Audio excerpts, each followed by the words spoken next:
Hello and welcome back to another edition of the Michigan Conservative Roundtable. My name is Mac.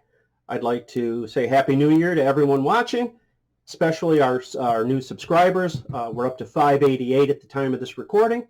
Hopefully we can get to 600 soon, and you can help with that by subscribing, liking, and maybe most important, sharing our videos.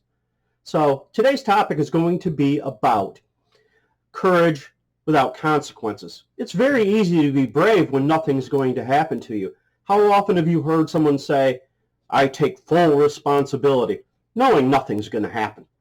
Well, a short time ago, we did a video called Will You Carry the Card? And in that video, we asked the question, will you carry this card that may be issued by the government to prove you don't have COVID, or you've had the vaccine, more importantly? And of course, we had a huge response to that video. It was our first video to go over 1,000 views in one day. I think it landed somewhere around 1,309 videos before it's run its course. But a lot of responses, especially on Facebook, into the hundreds per page as I shared on, which is a large number of pages. And you can find us there anytime. So I asked this question to you. When consequences kick in, will it change your mind at all? And we had a lot of no, I won't do it, no way in hell I'll ever do it, blah, blah, blah, a lot of that kind of thing. And I started thinking, well, it's pretty easy to be brave when nothing's going to happen at this point in time. But what happens when they seize your assets? They turn off your gas. They turn off your lights. They turn off your power. They get you fired from your job. Worst case, they put you in a re-education camp so you can get your mind right about this vaccine and the new all-powerful government. What will happen then? Still be so brave? Who knows? I'm not going to say anybody isn't going to have the courage to do what they say, because I just don't know. I surely hope I'll have the courage to do what I say.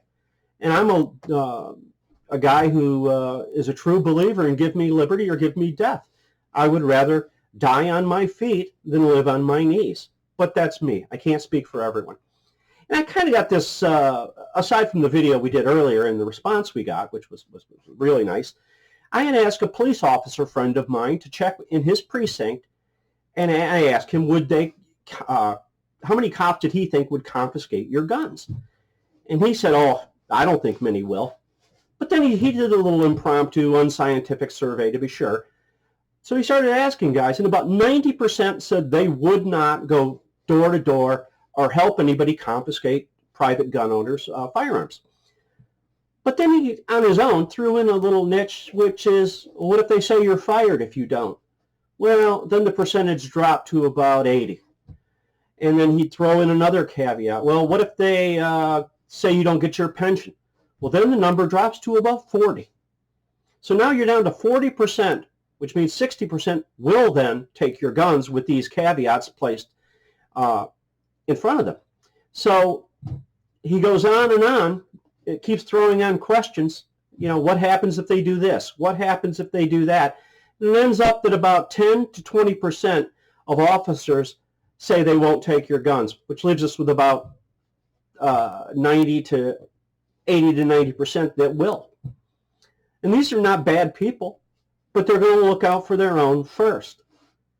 So you really need to think about who's got your six. Your neighbors, your friends. If your neighbors get pressure put on them, will they snitch on you? Will they not have your back?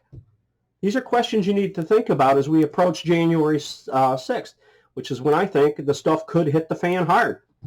If this election is... the outcome has changed somehow in the House or going forward to the House, then the left is not going to be happy. And they're going to get violent as they are. They're proving it already. Just even the hint of the idea, they freak out. So I'm going to ask you this one more time. And if you could please comment in the comment section below. We'd love to hear your thoughts. When the consequences become real, will your courage stay intact? I pray to God it will. I hope mine will. But you never know. So I'm going to wrap this up, try to keep these videos under 5 minutes if we can, with be safe, watch your six, and don't tread on me. Thank you.